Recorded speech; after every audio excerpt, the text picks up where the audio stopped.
முதல் வாசகம். புதிய உடன்படிக்கை ஒன்றை செய்து கொள்வேன், அவர்களுடைய பாவங்களை இனிமேல் நினைவு கூற மாட்டேன்.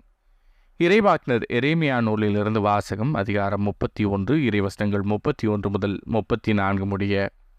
இதோ நாள்கள் வருகின்றன, அப்போது நான் இஸ்ரேல் வீட்டாரோடும் யூதாவின் வீட்டாரோடும் புதிய உடன்படிக்கை ஒன்றை செய்து கொள்வேன் என்கிறார் ஆண்டவர்.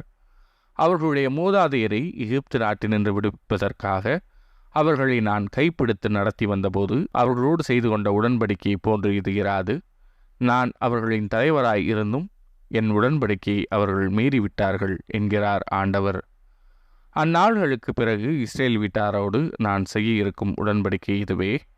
என் சட்டத்தை அவர்கள் உள்ளத்தில் பதிப்பேன், அதை அவர்களது இதயத்தில் எழுதி வைப்பேன். நான் அவர்களின் கடவுளாயிருப்பேன், அவர்கள் என் மக்களாயிருப்பார்கள் என்கிறார் ஆண்டவர்.